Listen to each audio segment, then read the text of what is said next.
I'm ready whenever you are. All right. Any rules? No. Don't drink, do drink, act natural. You can do whatever you want. I drink sometimes. I don't drink sometimes. Okay. No.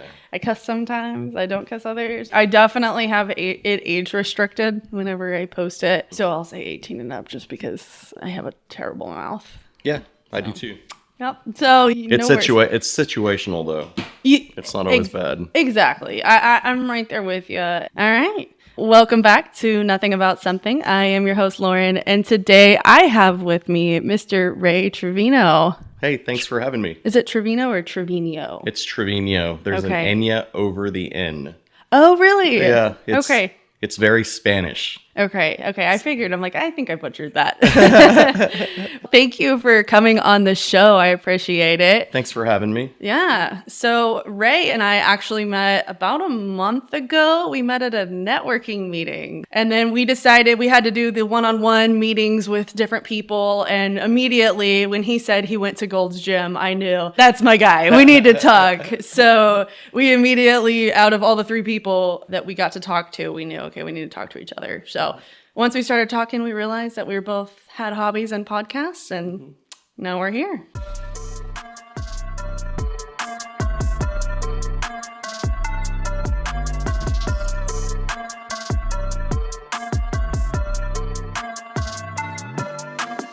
Oh, are you ready? Wait, we're making another one? Shit. The biggest thing for me during that networking event was your passion. Yeah. I knew Lauren has her stuff together, so Try. It's definitely someone I want to work with, and you have a lot of goals that were aligned with mine, and I figured this would be a great opportunity to hang out and learn and grow. Yep, I agree, and help get your podcast up and running. Would you mind going into that a little bit and telling me about the podcast you plan to start?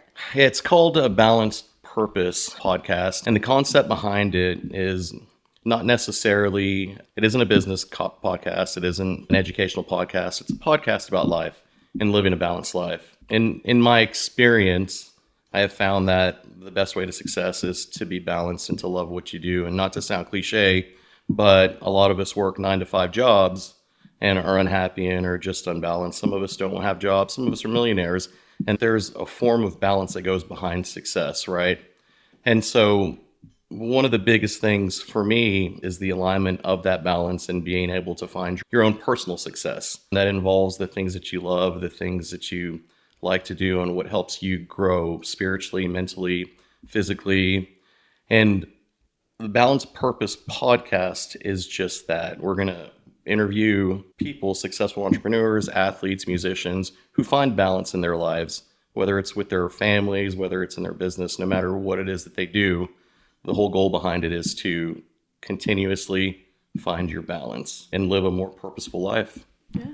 So in a way, you can help people to figure out what their definition of success is. So that doesn't necessarily have to mean financial. It can be anything, really. And that's 100% what it's about. When you think about success, a lot of people think, I want to be a millionaire or billionaire or quadrillionaire or whatever it may be. And it's not necessarily that, because you go to third world countries and people that have nothing but are happy and they're living their best lives, right? And so it's figuring out what's the equation that's making you feel the way you do, and what's your true balance, what's your true success, what's that inner peace, that feeling of love, that feeling of kindness that's going to give you true success, right? Of course, there is a financial aspect to it, because it's hard to be successful if you're living on the streets. Exactly. However, there's a way to create it customed specifically to you. And it just depends on what that looks like, and it depends on what your actual why is. But the first element is figuring that out, right? What is it that you like to do? What is it that you're good at?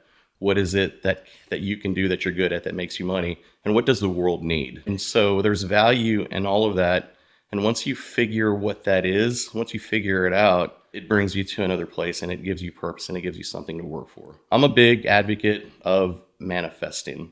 Yeah. Where I will sit and I will think, and if I see it, I'll know it's possible. And I just think about my life. I think about movies that I watched as a kid, like Star Wars, Star Trek, and the things that we are seeing come to fruition now are things that we saw years ago, or I saw much older than you are, but I saw years ago.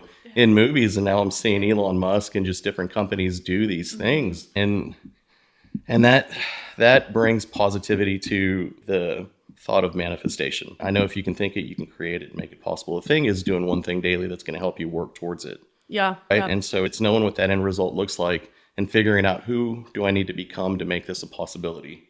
And you know what? It may require going back to school, reading a ton of books, but as long as you're doing something daily that gets you towards it, gets you closer to that manifestation, gets you closer to that balanced life and that purpose that you seek.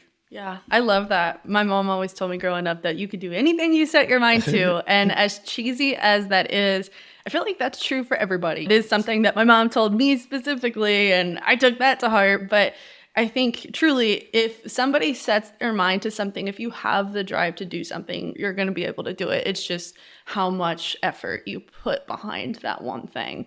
So I really like the idea of your podcast because it can be a weekly or bi-weekly reminder for people to get back into that mindset of I can do anything that I want to if I set my mind to it. The people that you're going to be interviewing, I think, are really going to showcase that very well. So if somebody didn't have their mom to tell them that constantly, they can have your podcast, which I think is going to be really fun to listen to. So I'm very excited. And it's funny that you say that because part of the reason for this podcast is my upbringing. I grew up in a home, or it's a single mother home. I have 4 sisters. There were 5 of us. And my mother was the opposite, right? Is why can't you more like, or why can't you do this? Or why can't you be better at this? You should be an attorney. And my mother was always directing us towards things that we didn't feel in our hearts that she thought was going to be best for us. And bless her heart, her intentions were always great. Yeah. But we never really had a choice. And a thing that I rebelled against all of it. And I found that I was able to do whatever I want. I would miss school. I would skip school and I'd come back and I'd ace a test after not going to school for a week or whatever it may be. And later on in life, this is crazy. I would get, after college, I got a job working for Methodist Hospital. I was working in their education department and I did really well. And I left that job because when I got out of college back in my day in the early 2000s, my salary was $30,000 a year. I thought I was living large. But then I found that you could make more money doing other things through friends and associates and different people. And so I left that job and went into the automotive industry. And with every move that I made, mother would always say, why did you do that? You were working for a good company. Even though I went from $30,000 a year to 6 figures within 2 years, it still didn't matter. It was still the nature of the industry. And so it wasn't until when I was working in the automotive industry, I did a lot of great things. I found that I was able to relate to people really well. Yeah. And not in a bad way. I'd listened and the automotive industry gave me that opportunity. And before I knew it, I was on television commercials. I worked for Sarah Winton for their Volkswagen department in San Antonio. And I was their Volkswagen guy for a few years. So it was cool being a local celebrity, but still not good enough. And so I ended up getting promoted and moving to Dallas. I started working for Benz. I started working my way up and it was a lot of fun, but still not good enough. There was something internal that just wasn't fulfilling. And when I moved to Dallas is a completely different beast. I found myself in happy hours nightly and just doing things that just didn't align with me.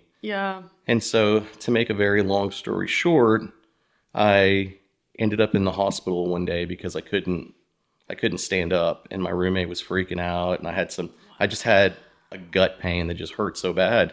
And so he thought it was an appendix. My appendix was going to rupture. And I was like, no, that's all right. It's just a bad stomach ache. Too many margaritas last night or whatever it may be. And I ended up being in the hospital at Baylor for 3 days because it was an external viral infection and they couldn't do anything about it, but just keep me on pain management. And then it just went away. They didn't know what it was because it was on the outer layer of my organs. It wasn't internal in anything. When I got there, they did prep me for surgery because they did think it was my appendix because it was red. But after they prepped me, they noticed that it was on the outer layer of all my organs. And so it was just one of those weird fluke things. But I took it as a sign, heaven above. And that's one of the first times I changed my life. And I worked on my ACSM and I became a personal trainer and I started working for Lifetime Fitness up in Dallas. And I went from making over 6 figures with Benz to barely surviving. And it was one of those things, again, mom, now you're working in the gym, you're a personal trainer, what? And it was kind of something that I went through for a big part of my life. Yeah. but those are the steps to your success, though. I am a firm believer that everything happens for a reason. So I think that everything you do, whether it seems on the outside like you're going forwards or you're going backwards, it's all moving you forward. It's just about where you take those curveballs that life throws at you. So that's 100%. And it's one of the biggest things is recognizing them. And one thing, even though there's been negativity in my life, the people around me, it's one thing that I just can't stand. Yeah. And open and honest to any of my associates or coworkers or anybody that's listening, they all know that I am not a half empty kind of guy. Yeah. There's always a possibility. There's a way to fix anything and everything. And even with that mindset, I've always known that something bigger and better is going to come out of anything that happens. That's a great way to look at things. And I think that's one thing that I personally need to work on is the negativity, because I can get so worked up about the stupidest shit. And it's just so minuscule and it doesn't matter on the grand scheme of things. But I just get so internally angry at just small little stuff. So that's something I've really been working on. I don't necessarily project it towards others, except for it's the people that I'm closer to. So on the outside, it seems like I'm doing great, but really you can see me 1 minute, I'm doing great. And then the next minute, I'm just really angry about something that's just been festering. So that's one thing that I've been working on myself is how to channel anger in a healthier way and be less negative, because I think I'm overall a very positive person. I'm very happy. I really enjoy my life and everything that I have, but little things will set me off. And I hate that. I really want to try and steer away from that. So. I used to be the exact same way. And so the biggest thing for me is identifying where that anger is coming from, because there's something that sets it off. And that's one thing that I've worked on all my life, because like you, I would get angry and I would get frustrated because I did have that negativity in the back of my mind telling me I can't do something. Yeah. And then I had that rebel in the front of my mind saying, you can do whatever the fuck you want. Yep. It is yours. And I would get angry and I would get frustrated. And if we fast forward to 2018, 2017, I started feeling that anger with alcohol. I went through a span of alcoholism that was really bad.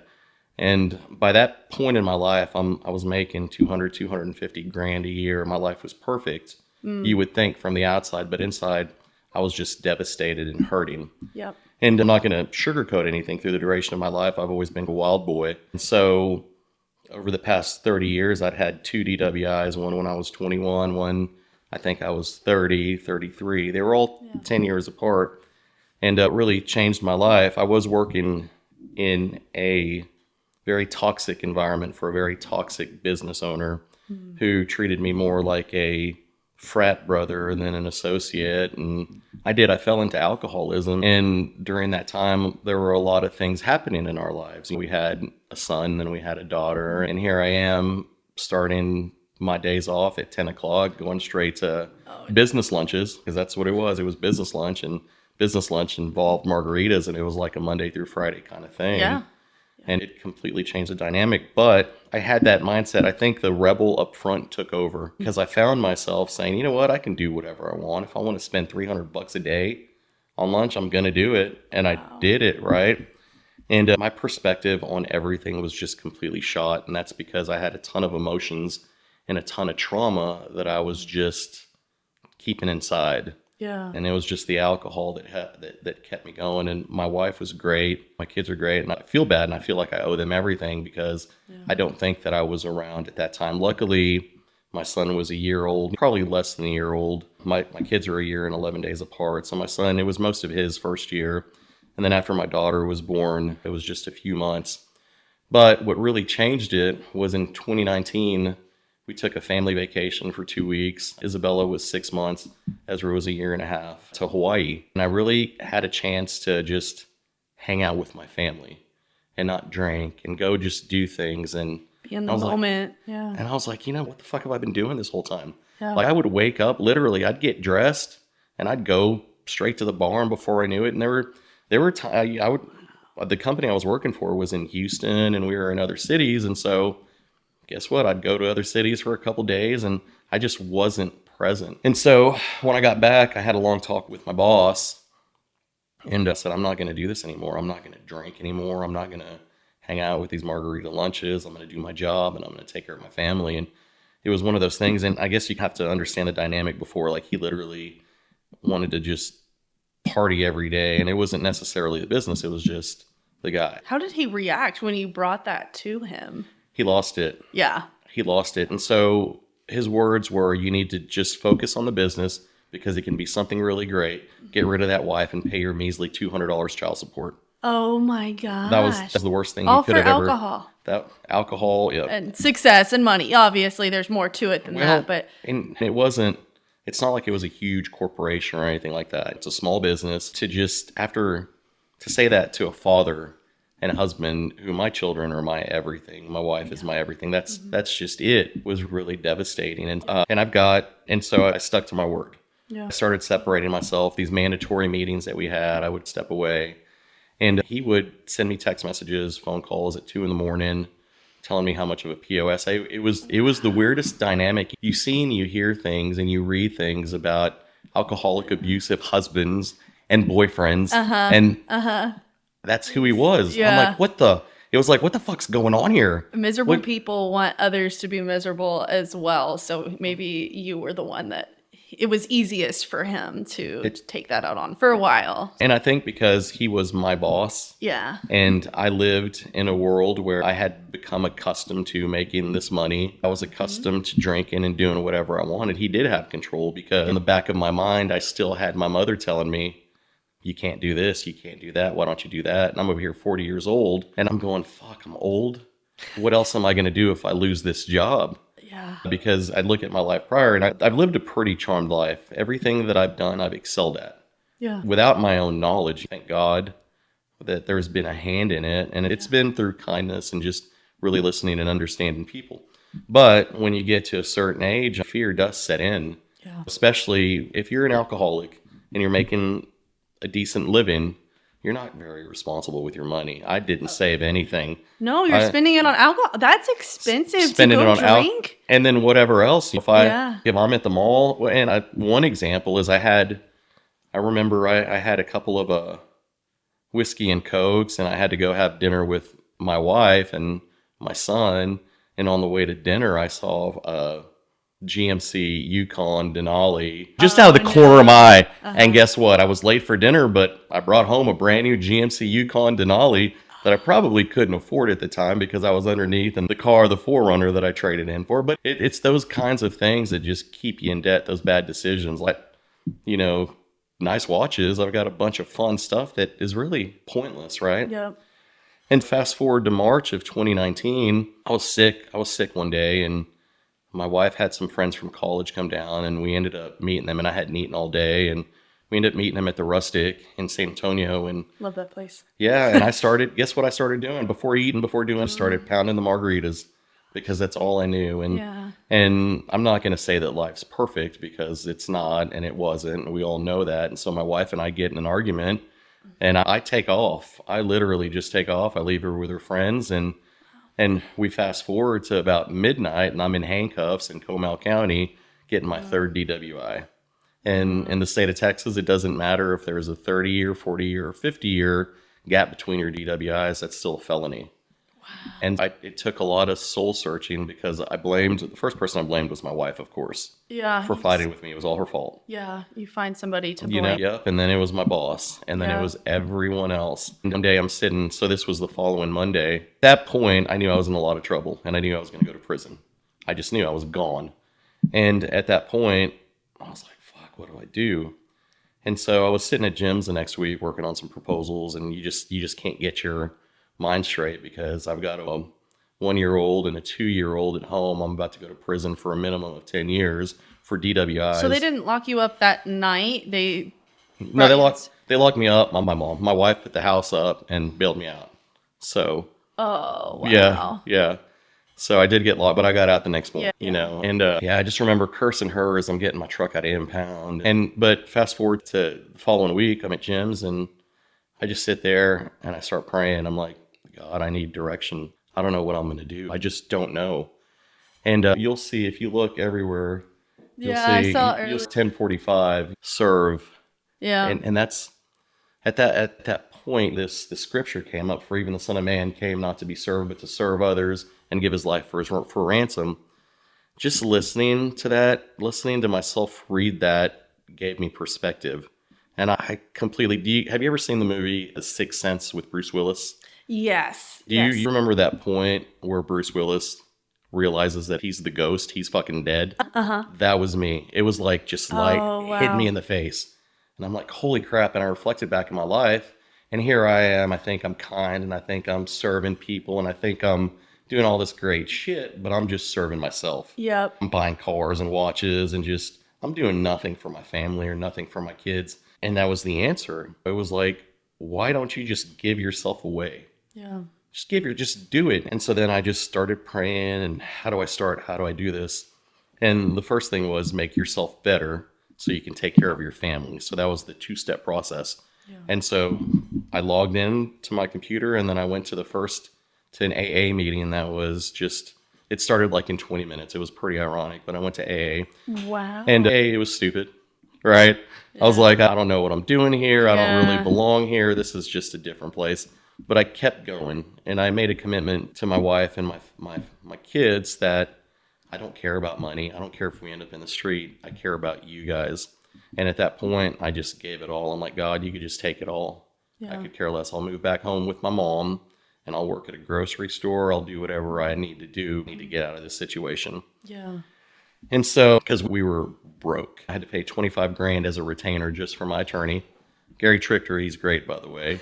But $25,000 because it's a felony DWI. Plus, I had my 9mm in the truck. Oh, no. And I mean, it's Texas. We all carry drugs. Of course. But... And the problem was that I was drinking alcohol and I keep it in my center console. And if it's within arm's length, there's another charge. Yeah. And so then there was that. But from that day on, I put in my 2-week notice.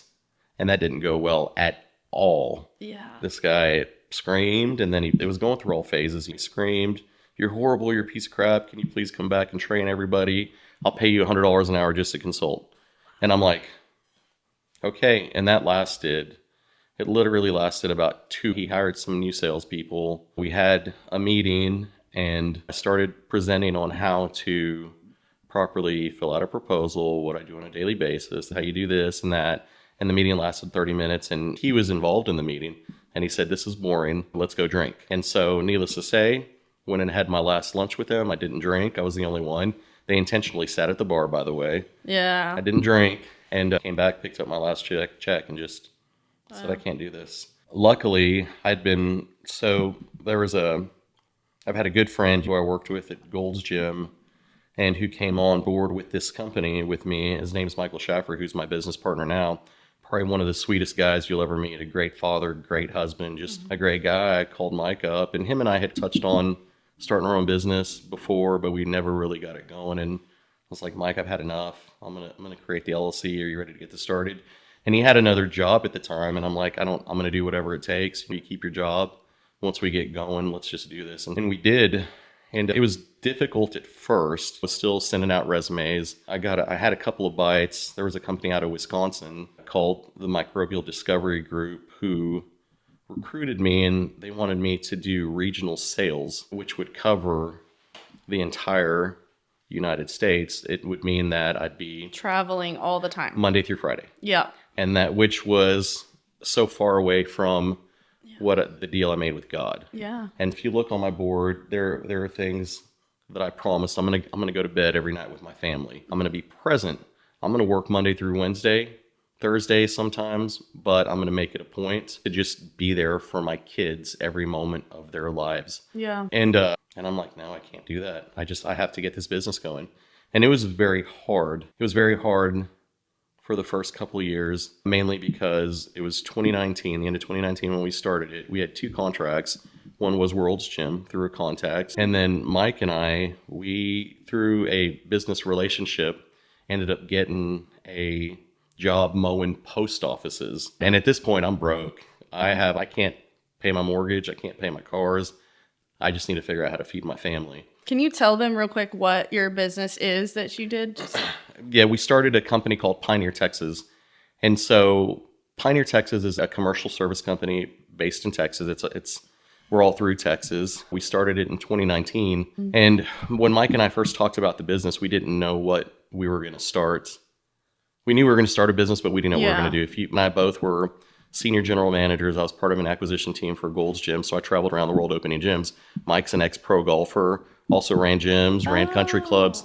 Yeah, and so this is a completely different space, right? Yeah. That we're in, and we just knew one thing: our mission was to serve others to the best of our ability. Okay. And then our vision is to create a profitable company that serves others and honors God. So we knew that there was a focal point to it. So we created the mission and the vision and grew the company around it. Yep. And so we ended up, so Pioneer Texas is a commercial service company because that's what we were doing to make money. We were cleaning stuff. We were mowing post offices. Yeah. And then we ended up getting a contract because COVID hit in 2020. And so we ended up getting a contract spraying places for COVID. Mike and I were, by this time, I'm about to lose the house and the cars. And so we had a couple of contracts that were about to hit, but then of course they were all put on hold because of COVID. So COVID ended up being, it was a curse at first, but ended up being the biggest blessing that we could ever find. And so before we knew it, Mike and I were traveling around. He quit his job already.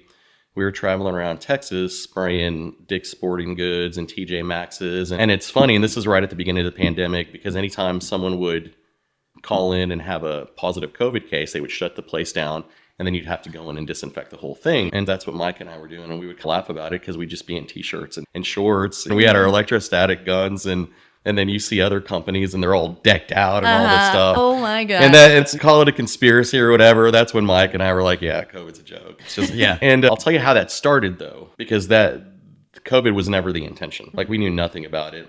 I got a call from a lady named Mary Causey who works for a regional, huge company called KBS. And she heard of me through another contact. And this is why it's very important never to burn a bridge. Right, to me through another dear friend named Terry Bennett, who said, hey, there's a guy named Ray Trevino. He started a commercial service company. He's a stand-up guy, Christian guy, and he'll take care of you. So there's a mall in San Antonio, North Star Mall, had a positive COVID case. And so at the JCPenney section and in the food court. And so Mary called me up. She said, hey, I hear you're starting a commercial service company. Are you guys in business already? And I'm like, yeah, we've got everything you need. She said, well, there was a positive COVID case and I need a proposal by 5 o'clock today because it has to be done today because the entire mall was shut down. Oh, wow. And we gave her I called everyone I knew to make sure that we could get labor out there. I have friends that are vendors at Home Depot Supply Works, Matera, which is Terry Bennett, by the way, and another Safeway Supply. And so we called them, we got pricing on everything that we needed. And so I sent her a proposal. And the proposal I sent over was labor for the square footage, supplies, and then I think it was like a 15-20% markup. And so the proposal came out to $3,600. So it wasn't a huge proposal, right? And so I'm like, okay, I sent it over. And then Mary calls me right away. She's like, are you sure? Is this accurate? I'm like, yeah. And this is all it is because the big thing is running an honest business, right? Yeah. And so she's like, Ray, can you bump that up a little bit? And I'm going to tell you why. She's like, because the closest competitor to you came in at $25,000.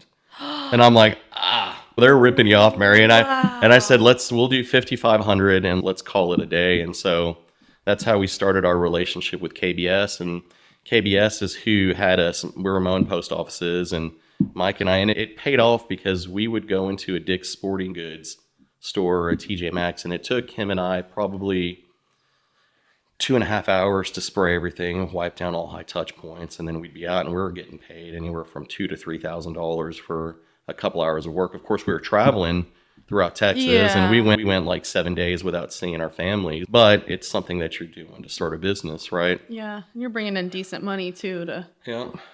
Wow. And because of COVID, it was a perfect storm because of this. We ended up not losing the house, losing the cars, any of that, because all of a sudden all these government programs were coming into play. We were able to get a forbearance. So we got an extension, basically an extension on everything. Wow. And so the biggest thing for Mike and I, and I'll tell you, when starting Pioneer Texas, after my attorney and after everything, probably had $5,000 in the bank. The computer was purchased at Best Buy using credit cards and all of that just to get the company going. But within the span of a few years, we became a multi-million-dollar organization based off of that mission and vision. And it hasn't been easy. It's been hard work, and it is hard work, and we learn new things every time. We've We've lost hundreds of thousands of dollars because of a bad CPA, bad decisions that we've made, not really knowing this type of work or this type of industry. But in all, it's been a blessing. And to take it a step further, so my DWI court date kept getting postponed. And the last conversation I had with my attorney prior to court was that you're going to have to go to jail for a little while. We're going to get it reduced as much as possible, but you're going to have to go. The court hearing, it was Zoom, right? Because of COVID. That's it was a crazy. Zoom. The actual judge was out sick. Oh. And so it was a fill-in judge. And I'll tell you, I didn't spend a single day in jail. Wow. Not a single day in jail. I got probation. I got a fine. And wow. And you talk about a blessing. And so that's why I feel that the entire time I just said, you know what? If this is yours, God. I gave it to the universe, I gave it to God, and put my hands up. And sometimes when you're manifesting or you're trying to focus on what it is you need to do, surrendering is a huge part of it, right? Yeah. And projecting yourself on others, not focusing on yourself. Because during that entire time, I look back and not once did I think about me. It was always about the family. It's always about how can we do this for these people? And it's been quite the ride. You know, and that's the briefs. There are a lot of intricate pieces that we could certainly detail. So much to unpack with that too. One of the first things I was thinking is it really represents that money doesn't make you happy. You can have all of this money, but you can also be sucked into the life of drinking all of the time and channeling your problems through something completely different. Even though you have this seemingly huge amount of money that some people can't even dream of, you're not happy. And so it really shows that money doesn't make you happy. And for you, family, that's a huge driver. Without your family, who knows where you'd be. So I definitely think your wife is a huge supporter in your success too, just never giving up on you and just saying, you know what, we're going to work through this together. We've had these trials and we're going to do this together. So I think that's really commendable too. Yeah, she ended up, for a short time, she ended up getting a job working from home in the morning just so she could be here with the kids. And so she would wake up, she was coding VA claims. And it was an at-home job that she did. She was up at 4 a.m. Ooh. She would work from 4 a.m. to 10, I think, and then back with the kids. And my wife is a huge, huge supporter because that's one of those things where I'm like, listen, worst case scenario, you guys can go to your mom's, go back to Colorado, go do what you need to do until I can figure this out. But she just doesn't let it happen. My wife doesn't give up on anything. Yeah, that's amazing. She's a rock star. That's amazing. And it's just sticking to the foundation and sticking to what you say you're going to do. I made a commitment to my family that, listen, we're going to go somewhere every quarter. Yep. Vacation a few times a year. And I don't care if it's just camping at the local park. We're going to spend that time together. Yep, as a family. And one of the biggest things I've read when it comes to being a parent is that it doesn't matter what you give your children. What matters most is the time, right? Yep. And so that's our focal point is time because we don't have that much of it. Yeah. I agree. I think my family has really been humbled recently in the past few years. And I've lost so many of my aunts, my uncles, my grandparents. Like I have lost so many people to cancer. And my mom recently got diagnosed a few years ago with breast cancer. And she's okay now in remission. But that has really given our family a new perspective. And I grew up, my family had money. We had money. I grew up very well. Everybody would always make fun of us. My extended family would make fun of us and say, you guys always have the best Christmases. You guys are so spoiled. You're so lucky. And so we grew up with a damn good living. Yeah. And then time moves on and you start losing people and you start to realize, at least for me, I'm sure my parents knew this, but for me, I was starting to realize it's not all about making money and hustling. Yes, it's a huge, part of my life. I definitely do want to make money, but I have really realized family is what's important to me. And I want to go on these vacations and I want to go with my family. I don't want to go by myself. I want to go on these cruises every year with my family is the commitment I made. And I want us to all do something because you never know. I mean, my mom was under 50 when she got diagnosed with cancer. And if that would have taken her, I don't know what I would have done. So it's one of those things that you just don't know. And I feel like so many people live with the perspective, it's not going to happen to me. I'm fine. This shit's just going to hit everybody else and I'm going to get to watch and learn about it on the internet and feel that sucks for them, but it's not going to happen to me. But in reality, we're not invincible to anything. So I think having that perspective of I'm going to spend time with my family every quarter, we are going to go on vacation and I'm going to live my life for you guys, I think is really what's important, at least to me. And it sounds like to you too. Yeah, and a big part of that, about just piggyback what you just said, how most of us live our lives thinking we're invincible. We don't realize the amount of poisons and toxins that we're putting in our body daily that we call food. Oh yeah. And so you think about the main driver of all of this, and you think about balance, and you think about actually living for your family. Part of that's taking care of what you eat, exercising, making sure that you're 100% there. Yep. Is a big driver. There's a podcast. There's a doctor called Mark Hyman who has a podcast called The Doctor's Pharmacy, which I would highly recommend. He gets into the guts of things that cause disease, and then the biggest driver is sugar, causes inflammation, and now they're finding out that that Alzheimer's and different mental disorders are driven from eating too much sugar. And can we touch on that? Because so I actually just found out yesterday that I have the BRCA2 gene, which basically means that I am very much predisposed to cancer. I have a higher chance than most people walking around to get cancer. And so I found this out yesterday. So it's been an emotional roller coaster, and I just didn't think about I didn't think about having it. I just thought, no, I'm not going to have it. It's going to skip a generation. My mom has it. I'm not going to have it. And so I went through my little anger phase. And then finally yesterday night, I called my mom. We talked about it. And the biggest thing she said, I'm healthy. I've always ate really well. Since high school, I've been weightlifting. So I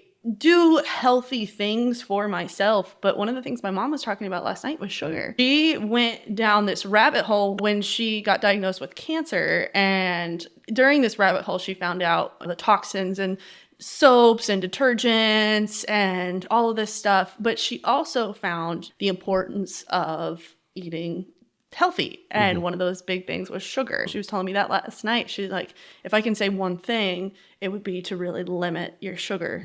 Oh my gosh, it's so hard for me. I love sugar. As you're looking at those Ez and Izzy's cookies. Yeah, exactly. Over there. They are gluten-free and organic, but not sugar-free.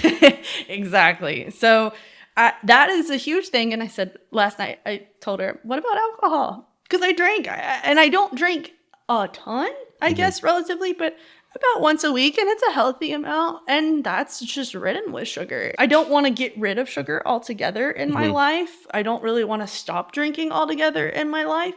But now that you say sugar is not going to be very good for you, it's going to cause all this inflammation. I do want to touch on that, what they found about that. And I guess, how would you recommend to stay away from that or to stop consuming? Does that make sense? That does. So I'll go back to my alcoholism and me going into AA. I went to AA and AA didn't work for me. I quit drinking because the one thing about me is that once I focus on something, and there are people that hate this about me and there are people that love this about me, is that I'm going to get it done no matter how long it takes.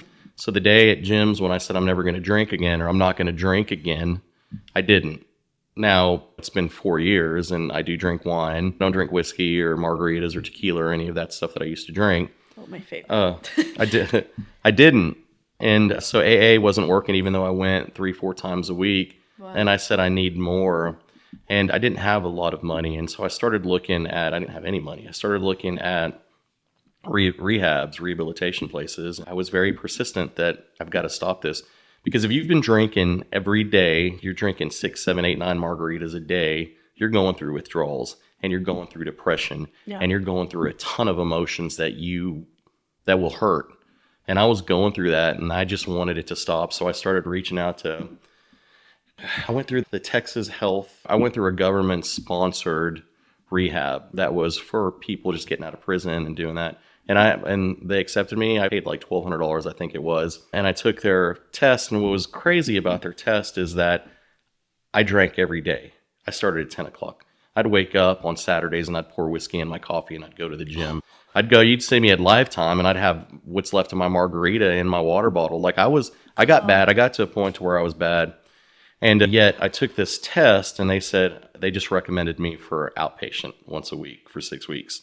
Really? And I think it's because it was only bad for maybe a year is when I got that bad. I wasn't that way for 20 years or 30 years or 40 years, Yeah, it would be a different story if you were, I think, right now. And while in rehab, they start breaking things down. You start watching videos and they start educating you on the dangers of alcohol and how it impacts your body. And then one of the biggest things was the fact that it had sugar. Yeah. The amount of sugar that just tunnels through your brain and tunnels through everything else.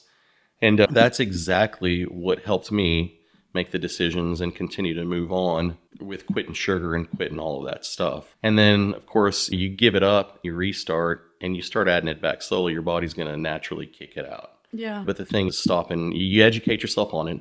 Yep. Figure out exactly how, what, why that it does. And it'll be up to you whether you want to have a cookie now and then, have a glass of wine, or whatever it is. And then the second time was when I got sick in July of 2019. Everything happened in 2019. Jeez. Yeah. And I ended up in the emergency room because my stomach had stopped digesting. And I'd already quit drinking. I hadn't drank in 4 or 5 months. 4 months.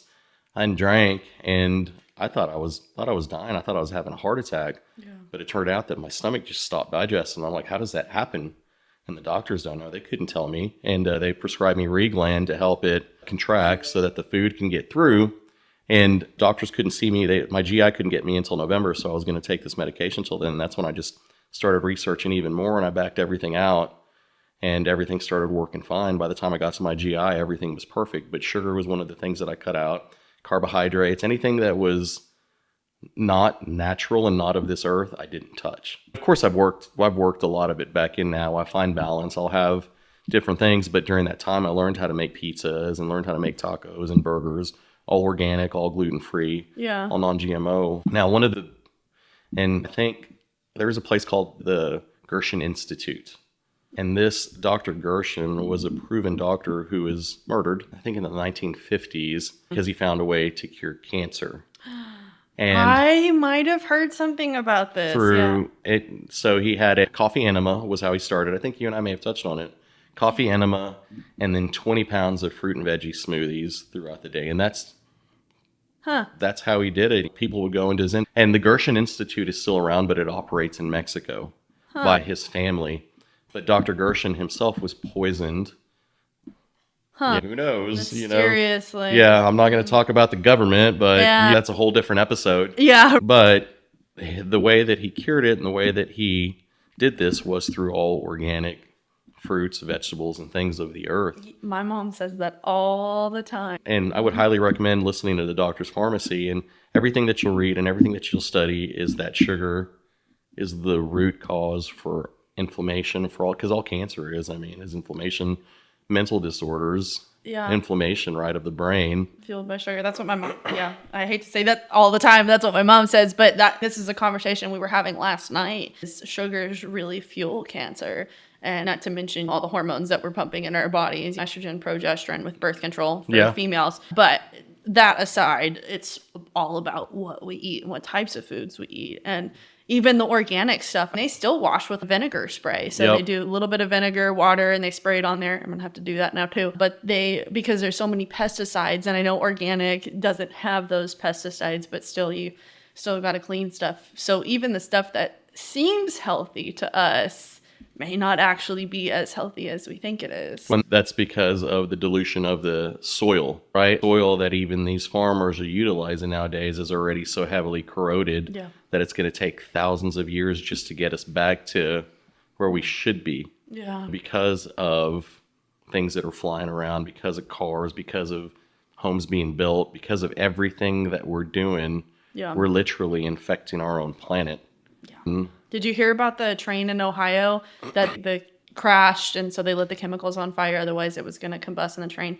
I was watching some videos on the residual side effects of that, and a lot of those videos were talking about how that's not only going to affect the food and the water in that immediate area in Ohio, it's eventually going to trickle down and affect everywhere from them lighting up those chemicals. And that's a scary thought too, our food coming from that.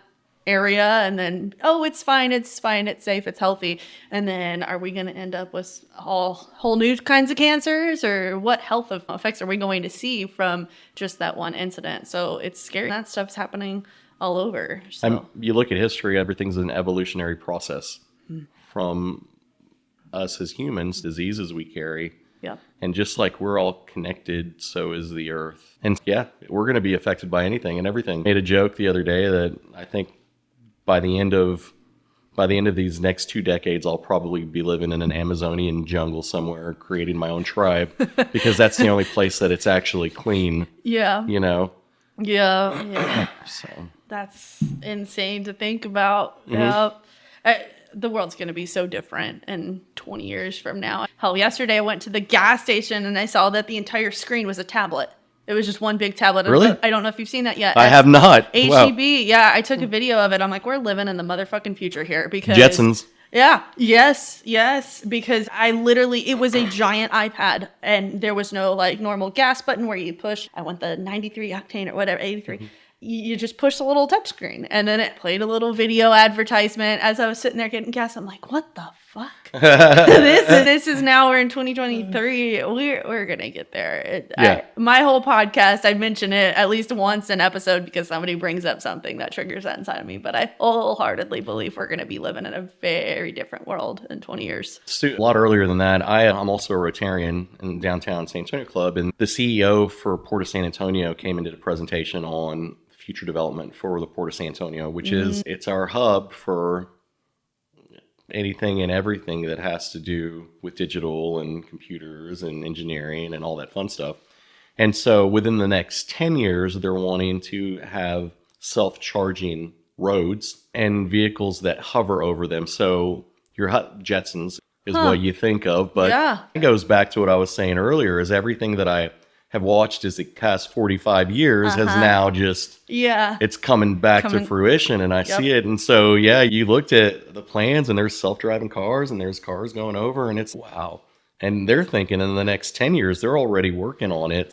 So you're 100% correct. So you're saying self-charging roads, as in these electric cars are going to be driving on the roads and you're going to have a charging port like hovering over you? No, the road, there, as you drive, your car charges.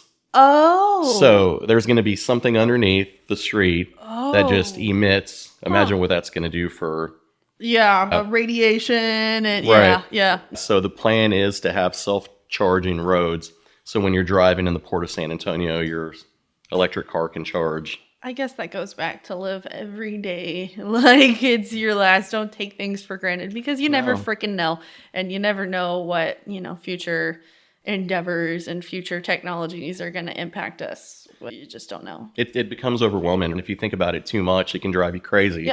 Which is, I like to keep things as simple as possible. The beach, the desert, the mountains, when you look forward to that, focus on the person in front of you, each person at a time.